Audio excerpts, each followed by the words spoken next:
Happy Friday, newsies. It is I, Becca Lori Hector, here with your Neurodiversity Newsstand. Welcome back to the channel to those of you who are returning, and welcome newbies if you're new to the channel.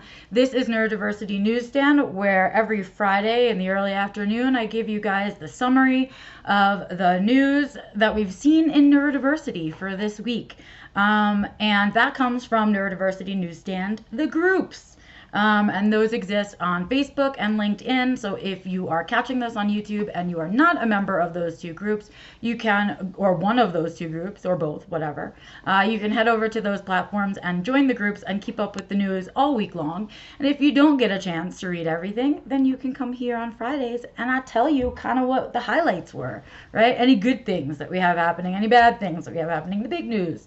And then, of course, any events, resources, blogs, memes, etc. that we find useful on the internet. So welcome. It is Friday afternoon here. It is, I know I always tell you the weather because part of the reason that I moved here was for the weather. A lot of people telling me how cold it was going to be and snowy and whatever. But comparatively to New York, Colorado has so much more sunshine. I think in New York, I felt like it was cloudy 80% of the time in New York, and you never got to see a full blue sky. And here in Colorado, I get to see that 80% of the time, the full blue sky 80% of the time, instead of the other way around. But I say that because this weekend it's cloudy. Yesterday afternoon, kind of some storms came in. We didn't have any actual rain. It was just overcast, I guess, cloudy, whatever. Same thing today. Started out sunny. Now it's getting overcast. And that's going to be the setup kind of for this weekend. So I know that kind of weather can get me unmotivated. It can make me lazy and stay in bed. It definitely made me sleepy towards the end of this week. I took a lot of naps this week.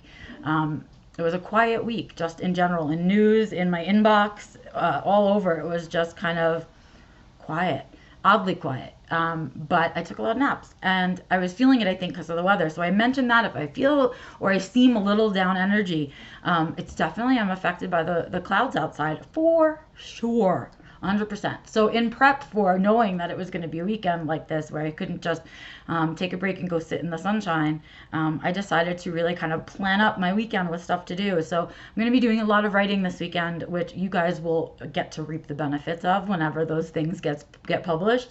So I have some of that to do. I also have some reading that I want to do. Something I've never really shared with you guys or on my live stream or anything is, I'm a really heavy reader. I always have been my whole life. Before the internet, books were where I went to hide, and I love them, and they often are a way for me to recharge because I really get to disconnect from my own stuff. And then one of the kind of books that I've been kind of forcing myself to read more and more, and now has become a favorite genre of mine, is memoirs and biographies. Because people write about their own stories in totally different ways and use all kinds of different vibes in it and different storytelling techniques. And it's really interesting as a writer to read that. What else? But so I've been reading a lot of memoirs, and right now, I have squished my two special interests together. So besides the fact that I'm a heavy reader, which isn't something I've ever kept a secret, and this isn't either something I've ever kept a secret, but I don't think I've ever shared it publicly, but true crime is one of my very, very, very, very special interests. It is a favorite for a very, very long time. If you don't know what the true crime genre is, you can kind of Google that real fast. But basically, it's the books and storytelling of actual real crimes that happened. Occasionally they have pictures, but usually it's just the facts. And I think it's the same way that documentaries appeal to me, that true crime appeals to me, that it's such a crazy story, but it's real, and the realness of it, I think, appeals to my autistic brain. But that's been a topic and like kind of subgenre within true crime. I've been like special interest obsessed with serial killers almost my entire life, which is so weird. I'm such a positive, peaceful person these days. But that was a really heavy interest, and it continues to be a heavy interest. So right now in this space and time, I have squished those interests together, and I am currently obsessing. This is so embarrassing. I'm currently obsessing on the death of Kurt Cobain. So I am reading like all of the memoirs and biographies and all of the books kind of behind it. So his life, and then the kind of the stories of his death and the investigation. Thank you. Here comes the word. And the investigation that was done and all of that stuff. And now that it's been a certain amount of time has passed, even more stuff is getting released. So I don't know if you're into that kind of stuff. And that time period and that kind of music was also a favorite of mine. And so I'm just in this space. So this weekend I am going to be reading all of those books and finishing them up because now I want to move on to some other stuff. So I'm sort of like in the midst of that. And so I'm currently obsessing on that. And that's what I'm going to spend my weekend doing in the rain between writing and reading that stuff. So I'll take breaks from writing about autism and all of that to read about Kurt Cobain's death, I guess, is what I'm doing currently. And I just finished a great documentary series on the topic too on Netflix. But whatever. I am now 5 minutes into Neurodiversity Newsstand talking about my special interests. And as you can see, I am definitely autistic because I could go on and on for the next 25 minutes about my special interest. But I am going to stop there so that I do not info dump onto you guys. I apologize. But yeah, that's what I'm planning for my weekend because I'm anticipating this crappy weather that's coming up. So that's a little thing you can do for yourself if you know that kind of thing happens to you. Just a little technique heads up of what I'm dealing with this weekend, I guess. All right, you guys, we are 6 minutes in. It is time to get to the news. Let's get there. Not a heavy news week. Again, I told you it was really quiet out in the world, quiet on the internet, quiet in my inbox, quiet kind of all over, it felt like. I don't know if you guys had the same experience. We didn't have a lot of news this week, but we did have a lot of really good research that came out this week. So that was interesting, and I'll be sharing some of that stuff with you. But in general, I just plucked the ones that we kind of got into talking about, the ones that I think were impactful and might actually, have some impact on our community in some longer lasting way, I guess. But these are the ones that we talked about. This is what we've got going on. And let's start out with how disgusting the planet is and how disgusting human beings are, shall we? So on hitc.com, there's a fantastic story, and you can sense the sarcasm, right? Coming out about TikTok. So apparently there is a new TikTok challenge. And while I am ever blown away by the genius of TikTok and the things that people do on there and challenge themselves to, this one is gross. So TikTok Autism Challenge, that's what it is, a TikTok Autism Challenge. And so folks are challenging each other to act autistic and be the most autistic on TikTok. That's the challenge. I'm not sure how that plays out since every autistic person looks different. What I'm going to guess is that it's a whole bunch of stigma and stereotypes just for your pleasure. That's what I'm going to imagine it to be. I haven't gone to check out the videos yet, though. I will have to do some investigation, of course, as a good journalist after this. But it was a story. It just really basically came out in the last day or two, I think. So I haven't had a chance to hop on TikTok, but I do know that Twitter is abuzz with people complaining directly to TikTok about this challenge. And I have a cat hair on my face. Okay. About this challenge, and please get rid of it and all of that. So it's continuing. It hasn't yet been stopped. So if it's something that ticks you off and you are a TikTok user, please hop on Twitter and let TikTok know that an autism challenge is inappropriate and gross. Thank you. All right, then. Moving along, shall we? In independence.ie, really interesting article. Non-autistic people would find it just as challenging to talk in my way as I do in theirs. And yes, we do. We find it challenging as autistics to do that translation into neurotypical, but if the hats were switched, I bet you that neurotypicals would have an even more difficult challenge trying to communicate in an autistic way. So I would love to see that switch, but this was another article pointing out how it would be just as hard for neurotypicals or non-autistic people to go ahead and speak or communicate in the way that autistics naturally do. Moving along. And this was in the University of Santa Cruz newsletter. So it was interesting that it kind of made its way to me from the University of Santa Cruz newsletter. I just put it up this morning, actually. But I think it's a really interesting piece. And it was the first time I've seen, like, autistic advocates being cheered on, like, in the news. It was exciting. So this one was called Washington Post's Depictions of Autism Shift from cause and cure to acceptance, a study says. So a study was done, and it could see that over time, right, the things that are being posted in the Washington Post, the titles are getting less negative. They're less about cause and cure and finding a cure and getting rid of autism, and more about celebrating the strengths and differences of the spectrum. And so that's exciting. That means that the advocacy work we've been doing for the last whatever mazillion years is finally starting to make its way into mainstream media, which makes me happy. And it should make all the rest of you happy too, because reminding people of our strengths is so very, very important. Okay. I don't know why I just started talking in that weird voice, but that's just how it felt to me. All right, moving on. Thinking Person's Guide. If you don't follow the Thinking Person's Guide for Autism, please go and follow them. I don't care if you follow them on LinkedIn or Twitter or Instagram or Facebook, wherever you do your stuff, but they post some of the best articles, and I share them all the time. So this one was actually on their website, the Thinking Person's Guide, and it was called Conflicts of Interest in Early Autism Intervention Research. And it's basically an interview with Dr. Kristen Batima Butel, and I hope I pronounced that correct. Butel. Sorry if I pronounced it incorrectly, I apologize.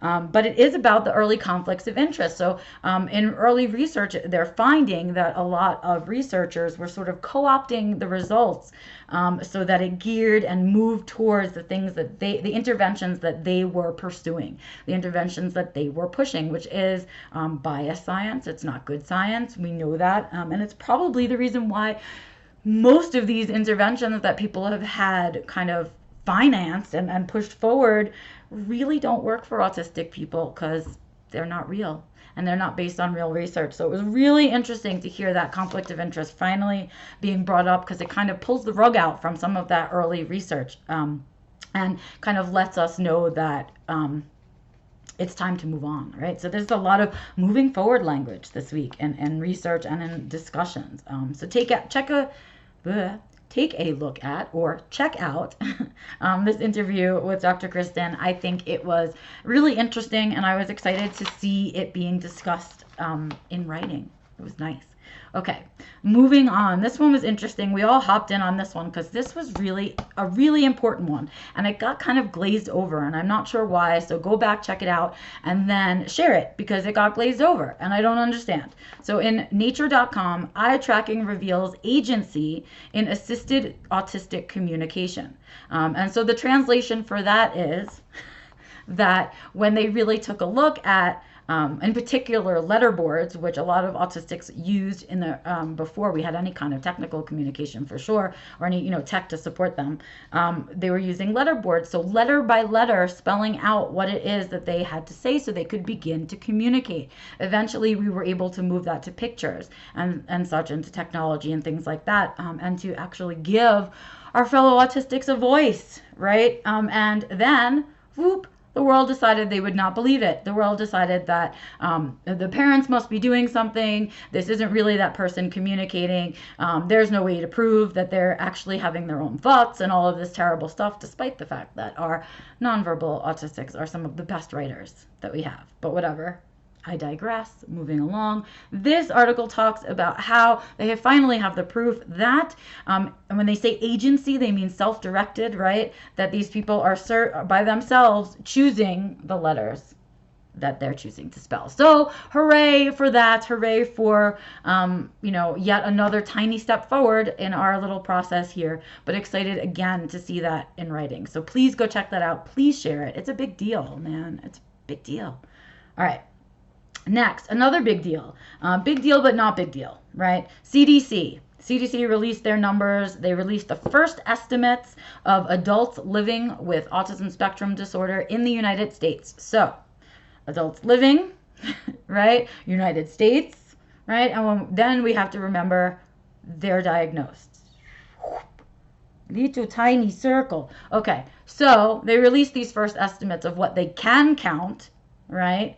And this is, of course, based on their numbers of children, of course, and way back when that those children must have grown up. And so what they're telling us right now is that adult autistics are 2.21% of the adult population. Well, at least we're a percentage in there. We're not a point something percentage. But you and I and everyone else in the autism community knows that this is not an accurate number, that they haven't really counted all of us. And we know that there are many of us that will not get diagnosed probably in their lifetime. And those numbers will never be counted. So when we say estimate, we say estimate, like a super estimate.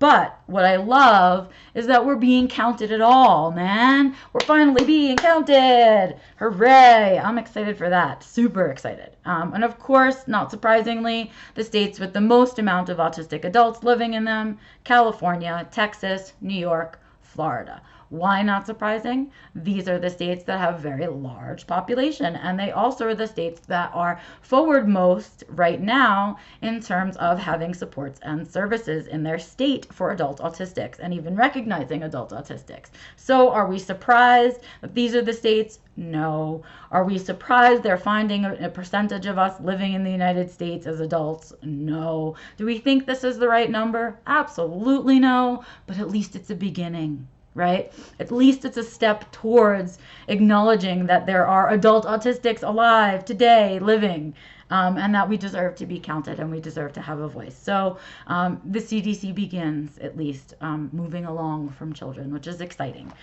So you can take a look at that. Of course, every article that I talk about, every event, everything that I discuss on here is, of course, going to be linked in the description, so you don't have to go far to follow up on any of the things that I'm talking about. Alrighty, next up, in the journal Autism, really important piece, and I'm going to talk about this for a few minutes here. Interventions to address health outcomes among autistic adults, a systematic review. Okay. A while back, you guys might remember, I'm part of the Community Council of AASET, which is adult autistics and other stakeholders engaged together. We were together for 2 years on the Community Council. We continue to do some small work because we haven't continued to get funded. But what we were trying to do is address the situation that there aren't that many adult supports. There isn't that much intervention for adults. And if there was intervention to be created, where are the holes that we as autistic adults find them? Where do we want the interventions and supports first? What is most important to us? And then as a side portion to that, a group of the Community Council went on to look at some of the current existing interventions for autistic adults to find out if we have studies and research and which ones are backed up with research and kind of what is out there at all. And they systematically reviewed the current interventions and the current research interventions that are out there. Of course, numbers come back really sad. There was a total of 19 viable articles at all, which makes it really sad. But I am so proud of the work that AASET is doing and continues to do.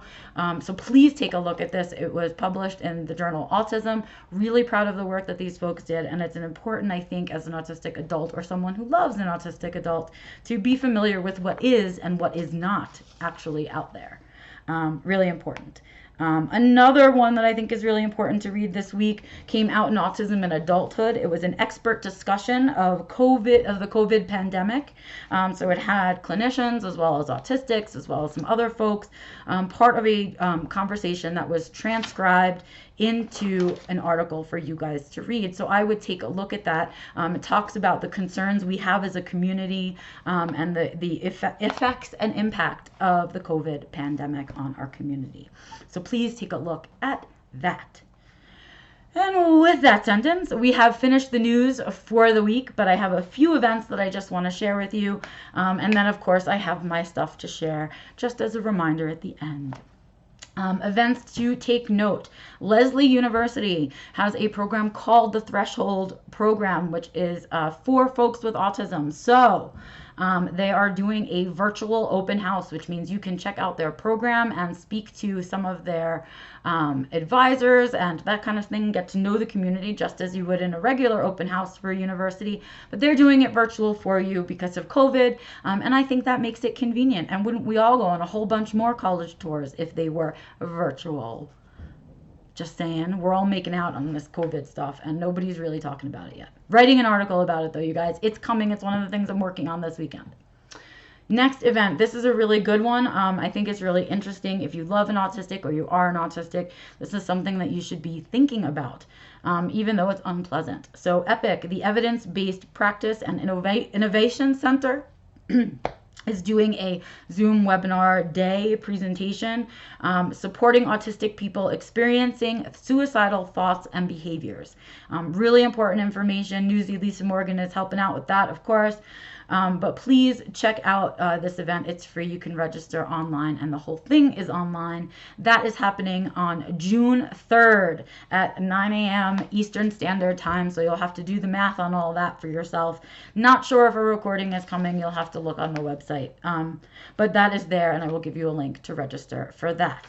Okay, last up, my stuff, right? Big deal. So if you caught the webinar in April that I did, I gave you kind of an overview of self-defined living, how I put it into my life, how I made use of it, created it, and all of that stuff, and how I am benefiting on a daily basis from those changes. So I've put together a course for you guys based on that webinar, where I will be separating it into 3 units. It's a 3-unit virtual course where I will be helping you guys with autistic personal development and helping you guys to do some self-defined living work and create a life that you don't need a vacation from, so you can be your best authentic self and live your best life, right? And Unit 1 is out now for registration. It will go live on June 10th.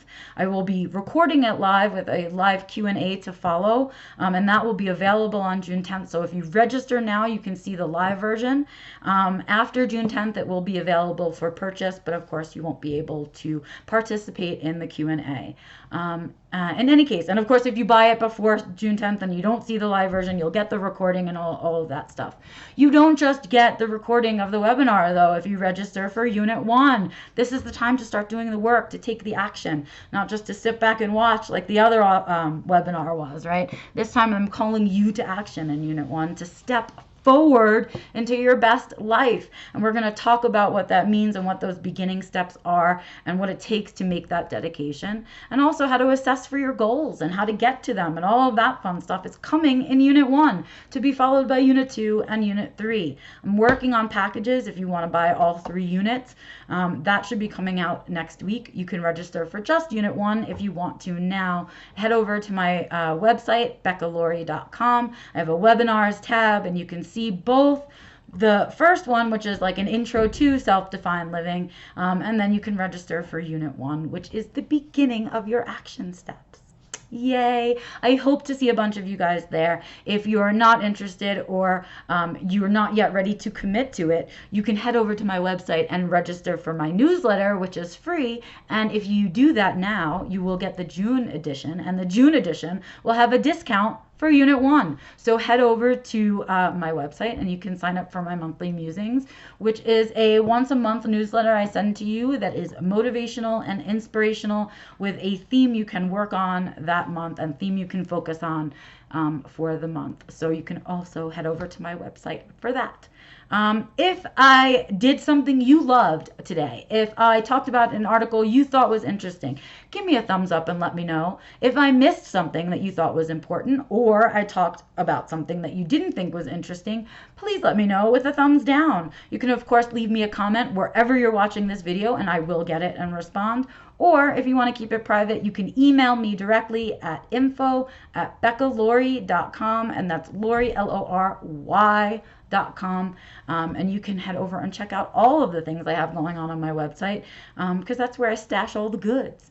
I hope you enjoyed this installment of Neurodiversity Newsstand. I hope you guys are planning a weekend that you can be proud of, that you feel is productive, that you feel is worthwhile, even if that means napping all weekend, because that's what you need. So do what you got to do to take care of you so you can continue to take care of everybody else.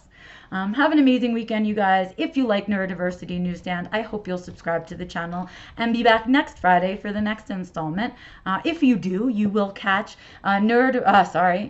Becca's Backyard live on Tuesdays at 2:20 p.m. Mountain Standard Time. time. That is my weekly live stream. We do kind of a live support group on a topic. I don't decide the topic until that day, so I'll put it out afterwards and you'll know what it is. But if you come to it live, it'd be just like going to any other support group that you'd go to. We're just a bunch of like-minded folks traveling on this planet, getting through this journey and trying to figure out how to live our best lives.